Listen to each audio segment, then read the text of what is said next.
Hello दोस्तों, हम पढ़ेंगे कक्षा 10 की एनसीईआरटी के अंतर्गत भूगोल विषय के बारे में, जिसमें हम देखते हैं अध्याय 6 में, जिसमें दिया है विनिर्माण उद्योग। तो विनिर्माण उद्योगों के बारे में हम यहाँ पे चर्चा करेंगे। ठीक है, जो कच्चे माल होते हैं उनका उपयोग करके एक संशोधित माल का ये निर्माण करते हैं। ठीक है, जिसको बाजार में बेचा जाता है। तो 2 दशकों में अगर देखें तो जो विनिर्माण उद्योग का सकल घरेलू उत्पाद में 27% से भी अधिक योगदान रहा है। ठीक है, जिसमें 27% के योगदान में 17% का योगदान है। बाकी जो 10% है खनिज खनन है, गैस है, विद्युत ऊर्जा है, इनका योगदान रहा है। ठीक है, विनिर्माण उद्योग में बढ़ोतरी की अगर देखें तो राष्ट्रीय विनिर्माण प्रतिस्पर्धा परिषद की स्थापना की गई है, जो कि विनिर्माण उद्योग में बढ़ोतरी को प्रोत्साहित करता है। उद्योग देखें तो उद्योग विभिन्न प्रकार के उद्योग हैं। कच्चे माल के स्रोत के आधार पर देखें तो कृषि आधारित उद्योग हैं, खनिज आधारित उद्योग हैं। भूमिका के आधार पर देखें तो आधारभूत उद्योग, जहाँ पे लौह उद्योग हैं, इस्पात उद्योग, वो आधारभूत उद्योग हैं, क्योंकि इस्पात से ही आगे चल के मशीनों का निर्माण होता है, जिसके आधार पर विभिन्न प्रकार के उद्योग स्थापित होते हैं। और दूसरे होते हैं उपभोक्ता उद्योग, जो कि आधारभूत उद्योगों के ऊपर निर्भर रहते हैं। ठीक है, उद्योगों के प्रकार में अगर पूंजी निवेश के आधार पर देखें तो लघु उद्योग, जहाँ पे कम मात्रा में पूंजी का निवेश किया जाता है। मध्यम उद्योग, जहाँ पे लघु से थोड़ा अधिक मात्रा में पूंजी का निवेश किया जाता है। वृहद उद्योग, जिसमें बहुत ज़्यादा मात्रा में पूंजी की निवेश की जाती है। ठीक है, स्वामित्व के आधार पर देखें तो सरकारी, जो कि पूर्णतः सरकार के नियंत्रण में होता है। निजी, जो कि केवल एक व्यक्ति या एक समूह के द्वारा संचालित की जाती है। संयुक्त रूप से, जो सरकार और निजी दोनों के रूप से संयुक्त रूप से कार्य किया जाता है। सहकारी, जो कि एक पूरे जो कि ग्राहक और जो निर्माता है, इन दोनों के द्वारा अगर कार्य किया जाता है तो ये सहकारी उद्योग कहलाता है। ठीक है, कच्चे व तैयार माल की मात्रा के आधार पर देखिए तो भारी उद्योग, जहाँ पे काफ़ी ज़्यादा मात्रा में उत्पादन होता है, और हल्के उद्योग, जहाँ पे थोड़े कम मात्रा में उत्पादन होता है। तो ये विभिन्न प्रकार के उद्योग हैं।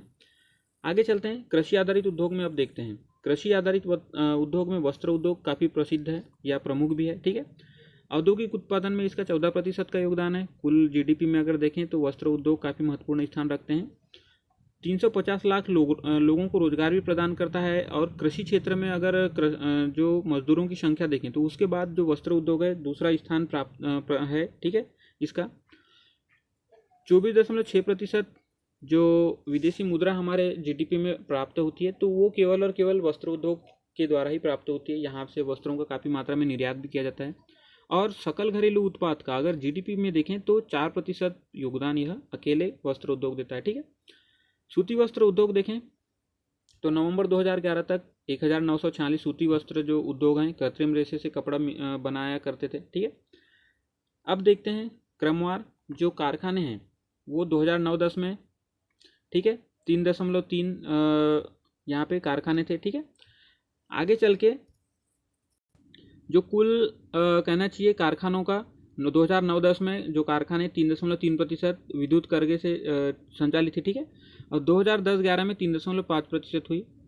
आगे चल के जो विद्युत कर्गे हैं, ठीक है, कारखानों के अंतर्गत ही, तो 2009-10 में 84.1% थी, और 2010 में यह 84.1% ही रही। हाथ करके जो हाथ से निर्मित किए जाते हैं 2009-10 में 11.3% थी कुल उद्योगों का, और यह 2010-11 में 11.1% हो गई। ठीक है, अन्य अगर देखें उद्योग तो 2009-10 में 1.13% थी, और आगे चल के 2010-11 में भी 1.3% ही रही। तो ये रहा जो सूती वस्त्र उद्योग था उनके बारे में जानकारी। आगे देखें पटसन उद्योग। पटसन उद्योग भी काफ़ी प्रसिद्ध है, जो कि बांग्लादेश के उत्पादन के बाद हमारा देश काफ़ी महत्वपूर्ण है, दूसरे नंबर पे उत्पादन करने वालों में। ठीक है, तो 2010-11 में 80 इकाइयाँ थी इसकी पटसन उद्योग की, जो कि पश्चिम बंगाल के हुगली नदी के तट पे 98 किलोमीटर एक लंबी रेखा है और 3 किलोमीटर चौड़ी। तो ये इस जो संकरी मेखला है यहाँ पे अधिकतर मिलें स्थापित हुई। पहला पटसन उद्योग जो है कोलकाता के निकट रिसरा में 1859 में स्थापित की गई थी, और 1947 का जो विभाजन हुआ उसमें आधे से अधिक जो मिल थी वो भारत में ही रह गई, परंतु जो उत्पादन वाला जो क्षेत्र था जूट उत्पादन का, वो 1/4 हिस्सा बांग्लादेश में चला गया। ठीक है, जो कि पहले पूर्वी पाकिस्तान कहलाता था। 2010-11 में देखें तो 3.7 लाख लोगों को इस उद्योग ने प्रत्यक्ष रूप से और 40 लाख लोगों को अप्रत्यक्ष रूप से पटसन उद्योग ने रोजगार प्रदान किया। और 2005 में राष्ट्रीय पटसन नीति भी लाई गई पटसन उद्योगों को प्रोत्साहित करने के लिए, और पटसन का जो है व्यवसाय बढ़ाने के लिए राष्ट्रीय पटसन नीति लाई गई। ठीक है, अमेरिका, हमारे जो भारत के जो पटसन हैं उसके आयातक देखें तो अमेरिका, रूस, कनाडा, ठीक है। अरब देशों में यहाँ पे आप देख सकते हैं इंग्लैंड, यहाँ पे आप देख सकते हैं इंग्लैंड, ऑस्ट्रेलिया, ये प्रमुख आयातक देश हैं जो कि हमारे पटसन को आयातित करते हैं, ठीक है। चीनी उद्योग, चीनी उद्योग देखें तो यह दूसरा स्थान रखता है। चीनी उद्योग में भारत सबसे पहले स्थान पे ब्राज़ील आता है, लेकिन गुड़ व खांडसारी बनाने में हम सबसे प्रथम स्थान पे हैं, ठीक है। 2010-11 में जो है चीनी उद्योग 662 चीनी मिलें थी जो कि उत्तर प्रदेश, बिहार, ठीक है, महाराष्ट्र, इसके अलावा कर्नाटक, तमिलनाडु और आंध्र प्रदेश, ठीक है। इसके अलावा जो गुजरात वाला क्षेत्र है, पंजाब है, मध्य प्रदेश है, तो इन सभी क्षेत्रों में चीनी मिलें स्थापित थी। 60% जो चीनी मिलें हैं केवल वो तो उत्तर प्रदेश और बिहार में उपस्थित थी। तो यहाँ पे काफ़ी मात्रा में चीनी मिलें स्थापित है और जो गंगा नदी के क्षेत्र है वहाँ पे काफ़ी मात्रा में गन्ना का उत्पादन भी किया जाता है। आगे देखें खनिज आधारित उद्योग देखते हैं जिसमें लोहा इस्पात उद्योग। तो लौह अयस्क जो है जिसमें अगर मान लीजिए हमें इस्पात बनाना हो, अगर हमें यहाँ पे इस्पात बनाना हो तो लौह अयस्क, कोला जो कुकिंग कोयला होता है वो, और चूना, तो इसको 4:2:1 के अनुपात में एक प्रगलन भट्टी में डाला जाता है, जिससे इन सभी चीज़ों के मिलने के बाद कोयला या इस्पात का जो है निर्माण होता है, ठीक है। 2011 में 722 लाख टन का उत्पादन हुआ था भारत में, जो कि विश्व में चौथा स्थान था हमारा। इससे पहले जो चीन है सबसे प्रथम स्थान पे है लौह उत्पादन में, ठीक है। स्पंज लोहे के उत्पादन में हमारा सबसे बड़ा योगदान है, हम स्पंज लोहे का सबसे ज़्यादा मात्रा में भारत में उत्पादन किया जाता है। 2010-11 में जो है प्रति व्यक्ति लोहे का खपत 49 किलोग्राम था। अगर पूरे आधारभूत संरचना के निर्माण में देखें तो अगर प्रति व्यक्ति देखें पूरे आधारभूत संरचना में जितना लोहा लगा उससे, तो 49 किलोग्राम प्रति व्यक्ति की खपत यहाँ पे हुई।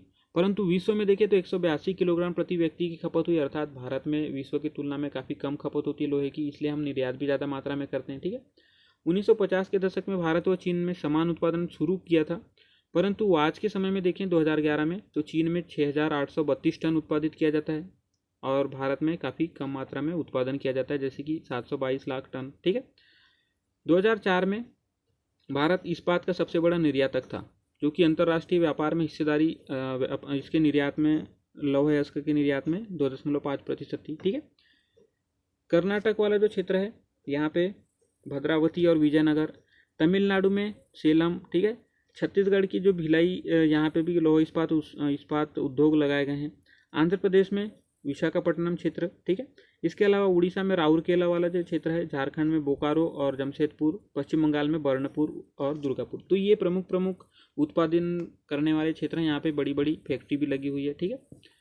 आगे देखें एल्युमिनियम के प्रगलन, तो 4 से 6 टन जो बॉक्साइट उत्पन्न होता है खनन के द्वारा, जब बॉक्साइट उत्पादित की जाती है तो 4 से 6 टन बॉक्साइट को गलाने पे 2 टन एल्यूमिना प्राप्त होता है और उस 2 टन एल्यूमिना को गलाने पे 1 टन एल्युमिनियम प्राप्त होता है, ठीक है।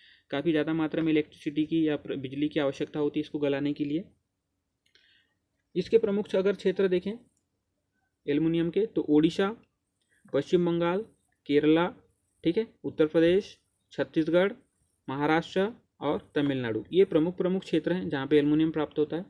रसायन उद्योग का योगदान सकल घरेलू उत्पाद में 3% का है और एशिया में तीसरा और विश्व में 12वें स्थान पे हमारा भारतीय रसायन उद्योग स्थान रखता है, ठीक है।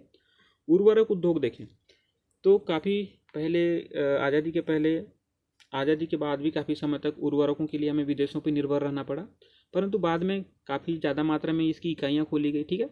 तो 57 इकाई जो है नाइट्रोजन और मिश्रित नाइट्रोजन उर्वरकों की है पूरे भारत में, जिसमें से 29 इकाई यूरिया उत्पादन के लिए है, 9 इकाई उप उत्पाद अर्थात यूरिया जो उर्वरक हैं उनसे उप उत्पाद भी प्राप्त होते हैं, 68 इकाई है सुपर फास्फेट के, ठीक है। तो इस प्रकार से ये हमारे यहाँ पे रासायनिक उर्वरकों के जो है इकाई लगाई गई है।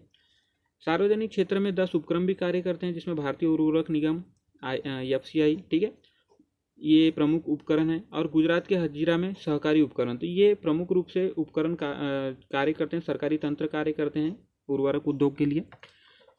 इसके प्रमुख उत्पादक राज्य देखें तो गुजरात, तमिलनाडु, उत्तर प्रदेश, पंजाब, केरल, ठीक है।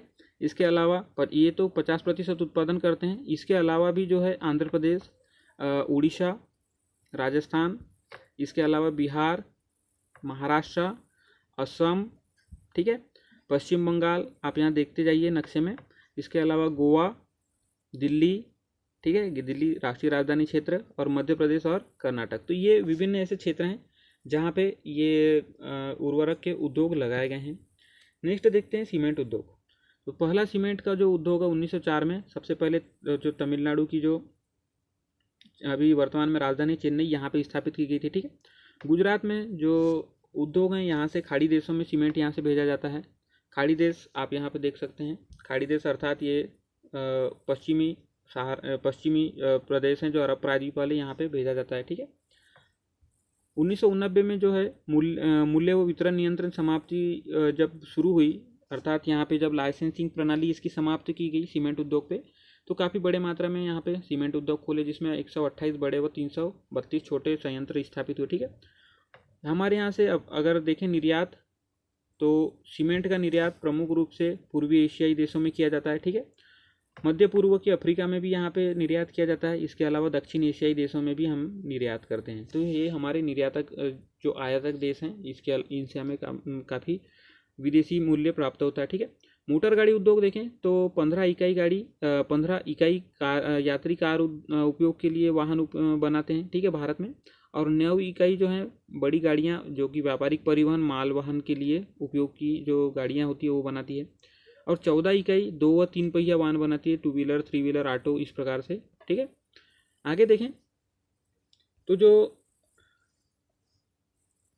ये जो क्षेत्र है मोटर गाड़ी उद्योगों के लिए, इसमें प्रमुख रूप से दिल्ली, गुड़गांव, ठीक है, यहाँ पे मुंबई, पुणे, ये जो क्षेत्र हैं, चेन्नई है, कोलकाता है, इसके अलावा लखनऊ है, इंदौर है, जमशेदपुर है, ठीक है, छत्तीसगढ़ में है जमशेदपुर, इसके अलावा बेंगलुरु। तो ये प्रमुख क्षेत्र हैं जहाँ पे मोटर गाड़ियों का जो है ये लगा हुआ है, ठीक है, कारखाने लगे हुए हैं। सूचना प्रौद्योगिकी के क्षेत्र में देखें और इलेक्ट्रॉनिक उद्योग में, तो बेंगलुरु जो है कर्नाटक की राजधानी बेंगलुरु, यह काफ़ी महत्वपूर्ण स्थान रखती है यहाँ पे बेंगलुरु। भारत, इसके अलावा जो मुंबई, दिल्ली, हैदराबाद, पुणे, चेन्नई, कोलकाता, लखनऊ, ये अन्य जो उत्पादक हैं ये सूचना प्रौद्योगिकी के, ठीक है। 2010-11 तक जो सॉफ्टवेयर टेक्नोलॉजी पार्क था, इसे software technology park of India जो है ये पूरे देश में 46 जगहों पर स्थापित किया जा चुका था, ठीक है। इसका संकेंद्रण अगर देखें तो मुख्य रूप से बेंगलुरु में है, नोएडा में है, मुंबई में, चेन्नई, हैदराबाद और पुणे में है।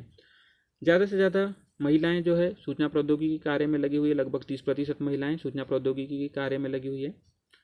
राष्ट्रीय ताप विद्युत ग्रह कारपोरेशन विद्युत जो है विद्युत प्रदाय करने वाली मुख्य निगम है, ठीक है। यहाँ से कोयले के द्वारा बिजली उत्पन्न किया जाता है और विद्युत का जो है विभिन्न क्षेत्रों में प्रेषित किया जाता है। इसके पास पर्यावरण प्रबंधन तंत्र 14,001 के लिए ISO प्रमाण पत्र भी इसके पास मतलब प्रमाण पत्र उपस्थित है, ठीक है, बिजली उत्पादन करने के लिए। तो ये रही हमारी चर्चा, विभिन्न संसाधनों के बारे में हमने यहाँ पे जाना, निर्माण उद्योगों के बारे में हमने चर्चा की, ठीक है। तो ठीक है दोस्तों, अगर आपको जानकारी पसंद आई हो तो इसे शेयर कीजिए। धन्यवाद।